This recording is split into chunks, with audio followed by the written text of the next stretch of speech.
आयानो Cozi कियोटा का ये एक ऐसा बंदा था जिसने कुछ ही दिनों में अपने पूरे स्कूल को मैनिपुलेट कर दिया था। ये एक ऐसा बंदा है जो बिना कुछ बोले, बिना एक भी एक्सप्रेशन दिए सबको मात दे देता है। उसकी क्लास के बच्चे उसे एक गॉड लेवल स्टूडेंट समझते हैं। बंदे का आईक्यू इतना कि खुद टीचर तक देख के हैरान रह गए। लेकिन क्या हो अगर मैं आपसे कहूं कि आप भी उसके जैसा बन सकते हो? शायद आप सोचते होंगे कि उसके जैसा बनना नामुमकिन है, पर भाई आप गलत हो, क्योंकि अयानो कोजी के पास कोई खास एबिलिटी नहीं थी। बस उसने तो अपने माइंड को उस लेवल तक ट्रेंड किया था जहां इमोशंस भी अंदर आने से पहले परमिशन मांगते थे। यही फर्क है तुम में और उसमें। वो अपने गुस्से को ऑब्जर्व करता है और तुम रिएक्ट करते हो। वो लोगों को पढ़ता है लेकिन तुम सिर्फ सुनते हो। वो हारने पर सोचता है मैं कैसे हारा, और तुम सोचते हो किस्मत खराब थी। लेकिन रुको, मैं जानता हूं तुम में से 99% लोग ये सोच रहे होंगे कि यार वो तो एनिमे का कैरेक्टर है इसलिए वो इतना कूल रहता है। रियल लाइफ में ऐसा बनना इम्पॉसिबल है। लेकिन यही तो तुम्हारी सबसे बड़ी गलती है, क्योंकि तुमने अपनी लिमिट खुद डिफाइन कर दी है। क्या तुम जानते हो कि तुम्हारा दिमाग इतना पावरफुल है कि सिर्फ 1 ग्राम डीएनए में वो 433 एटाबाइट्स डेटा स्टोर कर सकता है। मतलब तुम में 13.5 बिलियन साल की इंफॉर्मेशन की कैपेसिटी है। फिर भी तुम मान चुके हो कि तुम एवरेज हो। लेकिन भाई तुम्हें समझना होगा, लोग जीनियस पैदा नहीं होते, वो जीनियस बनते हैं। और आज की इस वीडियो में आपको अयानो कोजी के कुछ ऐसे सीक्रेट्स बताने वाला हूं जो तुम्हें भी हर सिचुएशन में पावरफुल बनाएंगे। आज हम उसके माइंड को डिकोड करने वाले हैं कि वो कैसे सोचता है, कैसे अपनी इमोशंस को कंट्रोल करता है और कैसे हर सिचुएशन में काल्म एंड कंट्रोल्ड रहता है। तो अगर तुम रेडी हो अपने माइंड को रीप्रोग्राम करने के लिए तो कमेंट में लिखो I am ready to be powerful. तो क्या तुम तैयार हो? तो चलो चलते हैं डार्कनेस की दुनिया में। Feel the emotion but never show them. देखो, ज्यादातर लोग रिएक्शन देने में पूरे एक्सपर्ट बने फिरते हैं। कोई कुछ बोल दे तो तुरंत गुस्सा हो जाते हैं, कोई बड़ा कुछ कह दे तो तुरंत दुखी हो जाते हैं। लेकिन अयानो कोजी ऐसा नहीं है। वो इमोशंस को फील करता नहीं है पर उन्हें कंट्रोल करता है। वो हर सिचुएशन को ऐसे ऑब्जर्व करता है जैसे किसी चेस बोर्ड पर बैठा कोई प्लेयर गेम खेल रहा हो। वो हर मूव को देखता है पर खुद मूव तभी करता है जब उसे उसका फायदा दिखता है। अब सोचिए, अगर आप भी हर इंसल्ट या हर सिचुएशन पर रिएक्ट करने की जगह ऑब्जर्व करना शुरू कर दें तो क्या होगा? आपकी पावर कितनी ज्यादा डेंजरस हो जाएगी, क्योंकि दुनिया उसी से डरती है जो शांत रहता है और सोचता है। अयानो कोजी के लिए साइलेंस एक वेपन है। वो अपने आसपास की एनर्जी को पढ़ता है, कौन किस इमोशन में है, कौन क्या सोच रहा है, वो सब कैलकुलेट करता है। और फिर जब वो बोलता है तो उसके शब्द गोलियों की तरह सीधा असर करते हैं। आपने नोटिस किया होगा, जो लोग ज्यादा बोलते हैं उन्हें कोई सीरियसली नहीं लेता, लेकिन जो कम बोलते हैं और हर बार सही बोलते हैं वही रिस्पेक्ट डिमांड करते हैं। अयानो कोजी भी ऐसा ही करता है। वो अपनी प्रेजेंस से ही लोगों को डिस्टर्ब कर देता है। उसे कुछ प्रूव करने की जरूरत नहीं पड़ती, क्योंकि वो खुद ही एक मिस्ट्री है। और यही वो क्वालिटी है जो हर इंटेलिजेंट इंसान में होती है, सही वक्त पर बोलना और सही वक्त पर चुप रहना। क्योंकि जब आप हर चीज पर रिएक्ट करना बंद करते हैं तब आप लोगों के माइंड में रहने लगते हैं। लोग आपके नेक्स्ट मूव का इंतजार करने लगते हैं। लेकिन यहीं से खेल शुरू होता है, क्योंकि अगला पॉइंट बताएगा अयानो कोजी कैसे हर इंसान को इमोशनली डिकोड करता है बिना एक भी वर्ड बोले। वो कैसे लोगों के अंदर झांक कर उनका नेक्स्ट स्टेप पहले ही जान लेता है। तो अब तैयार रहिए, क्योंकि अगला पॉइंट आपके माइंड का पूरा परसेप्शन बदल देगा। Read people like a mirror.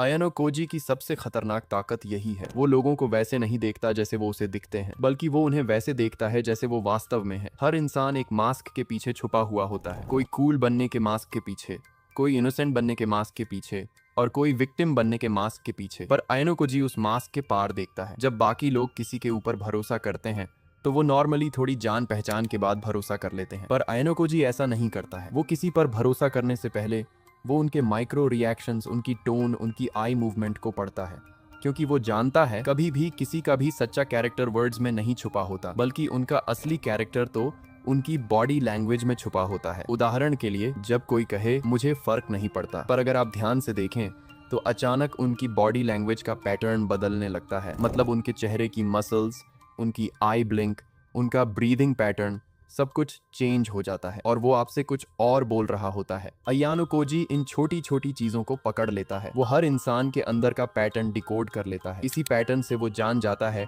कौन कब झूठ बोलता है, कौन कब डरता है और कौन कब मैनिपुलेट करने की कोशिश करता है। और यही चीज अयानो कोजी को दूसरों से 10 कदम आगे रखती है, क्योंकि जब आप किसी के रियल इंटेंशन को पहले ही समझ लेते हैं तो आप उसे आसानी से कंट्रोल कर सकते हैं और बिना ज्यादा बोले, बिना ज्यादा जोर लगाए। अब सवाल ये है, क्या आप भी ऐसा बन सकते हैं? बिल्कुल, पर उसके लिए आपको बस एक चीज सीखनी होगी, ऑब्जर्व मोर, स्पीक लेस। हर इंसान से बात करते वक्त उसे जज मत करें, इससे आपका टाइम वेस्ट होगा और कुछ नहीं, बल्कि इसकी जगह आपको उस इंसान को नोटिस करना है। कौन क्या दोहराता है, कौन कहाँ हिचकिचाता है कौन कब नजरें चुराता है। धीरे धीरे आपको पैटर्न्स दिखने लगेंगे और जब आप ये आर्ट सीख लेंगे तो आपके आसपास के लोग आपसे डरने लगेंगे क्योंकि आप उन्हें उनसे बेहतर समझेंगे। लेकिन ध्यान रहे, आयानो कोजी सिर्फ लोगों को समझता नहीं, वो उनके इमोशंस को उनके खिलाफ यूज भी करता है। वो उनकी साइकोलॉजी से एक इनविजिबल चेस गेम की तरह खेलता है। और यही चीज मैं आपको अगले पॉइंट में बताने वाला हूँ, क्योंकि मैनिपुलेशन हमेशा बुरा नहीं होता, कभी कभी ये सर्वाइवल की भी आर्ट होती है। तो अगले पॉइंट के लिए तैयार हो जाइए, वहीं से आप समझेंगे कि रियल पावर कैसी दिखती है।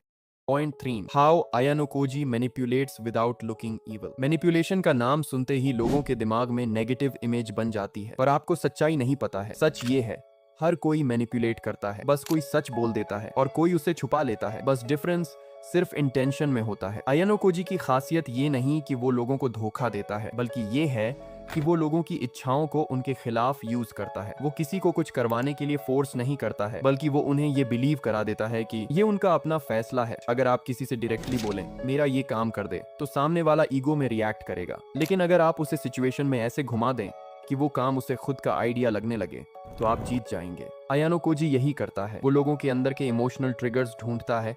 कौन अप्रूवल चाहता है, कौन गिल्ट में जी रहा है, कौन प्रूव करना चाहता है कि वो स्मार्ट है, और फिर वो उनकी इसी वीकनेस को पकड़कर उनके खिलाफ इस्तेमाल करता है, ताकि वो वही करें जो आयानो कोजी चाहता है, बिना उसकी बात सुने, बिना उसके कहे। ये कोई ब्लैक मैजिक नहीं, ये प्योर साइकोलॉजिकल स्ट्रेटेजी है। वो लोगों को पुश नहीं करता, वो बस उनका डायरेक्शन बदल देता है, जैसे हवा जहाज को मोड़ देती है बिना पैसेंजर्स को कुछ पता चले। ऐसे ही आयानो कोजी करता है। और सबसे खतरनाक बात, वो खुद को इनोसेंट दिखाता है। वो हर टाइम काल्म रहता है, अपने इमोशनलेस फेस के साथ कंट्रोल्ड टोन में रहता है, ताकि कोई उस पर डाउट ही ना करे। क्योंकि जब लोग आप पर भरोसा करते हैं तो आप उन्हें धीरे धीरे लीड कर सकते हैं, बिना उन्हें एहसास हुए कि वो अब आपके गेम का हिस्सा बन चुके हैं। अब आप सोच रहे होंगे, क्या मैं भी ऐसा बन सकता हूँ? हाँ, लेकिन पहले आपको अपनी इंटेंशन साफ करनी होंगी, क्योंकि मैनिपुलेशन तभी आर्ट बनती है जब उसका पर्पस कंट्रोल नहीं, क्लैरिटी पाना हो। लोगों को समझना, हैंडल करना और खुद को प्रोटेक्ट करना, ये भी सर्वाइवल का हिस्सा है। आयानो कोजी की तरह बनना मतलब दूसरों को हर्ट किए बिना उनका डायरेक्शन तय करना। और जब आप इस लेवल की कंट्रोल पा लेंगे, तब आपकी प्रेजेंस खुद ही पावर बन जाएगी। लेकिन कहानी यहीं खत्म नहीं होती, क्योंकि अगला पॉइंट बताएगा कि आयानो कोजी के अंदर वो इमोशनल डार्कनेस कहां से आती है, वो काल्म क्यों है, कोल्ड क्यों है और किसी से अटैच क्यों नहीं होता। तैयार रहो, क्योंकि अगला पॉइंट आपको बताएगा कि आखिर ये ऐसा बिना इमोशन वाला मॉन्स्टर आया कहां से। Point 4, the white room experiment, birth of a silent monster. हर इंसान के पीछे उसकी अपनी एक कहानी छुपी होती है। किसी का बचपन उसके सपनों से बनता है और किसी का उसके डर से। पर इन सब से अलग आयानो कोजी का बचपन एक एक्सपेरिमेंट था, एक ऐसा एक्सपेरिमेंट जिसके अंदर इंसान के अंदर से सभी इमोशंस को मारकर एक ऐसा इंसान बनाना था जिसमें कोई इमोशन न बचे। वह सिर्फ अपने काम के लिए लोगों का इस्तेमाल करे, और उस जगह को नाम दिया गया व्हाइट रूम। वो कोई शांत जगह नहीं थी, वो एक सिस्टम था जो बच्चों को तोड़कर उन्हें एक मशीन में बदलने के लिए बनाया गया था। वहाँ कोई नाम नहीं था, वहाँ ना कोई हंसी थी, ना आपको संभालने वाला कोई था, ना आपको भरोसा दिलाने वाला कोई था। वहाँ बस एक सवाल था, तुम्हारा दिमाग टूटने से पहले आप और कितना आगे जा सकते हैं। वहाँ हर दिन टॉर्चर था, हर रात टेस्ट। और इसी एनवायरनमेंट में आयानो कोजी ने सीखा, अगर मैं टूट गया तो मैं खत्म हो जाऊंगा, अगर मैं कंट्रोल में रहा तो मैं इस दुनिया को कंट्रोल में कर सकता हूँ। यहीं से उसका एवोल्यूशन शुरू हुआ, इमोशनलेस बनने की वजह इमोशन को अपने कंट्रोल में करने का। उसने समझ लिया कि दुनिया सिंपैथी से नहीं, स्ट्रैटेजी से चलती है, और वही माइंड उसने आज की जिंदगी में अप्लाई किया। इसीलिए वह इंसान हर रिएक्शन को एक चेस मूव की तरह ऑब्जर्व करता है। अब सोचिए, अगर आयानो कोजी अपनी मेंटल डार्कनेस को मास्टर कर सकता है, तो आप क्यों नहीं कर सकते। आपके अंदर भी वह रॉ पेन है जो आपके बचपन की यादों में छुपा है, जो आपको आज तक पीछे रोकता है। बस फर्क इतना है, आप उस दर्द से भागते हैं और वहीं आयानो कोजी उस दर्द से लड़ता है। सच्चाई ये है, हर बार जब आप अनकंफर्टेबल होते हैं तो आपका असली वर्जन बाहर आने की कोशिश करता है, पर आप उसे दबा देते हैं, और वहीं आयानो कोजी उसे अपने फायदे के लिए ट्रेन करता है। वह अपने हर डिस्कम्फर्ट, हर लोनलीनेस को अपनी पावर में बदल देता है। अब मैं आपको एक सिंपल चैलेंज देना चाहता हूँ।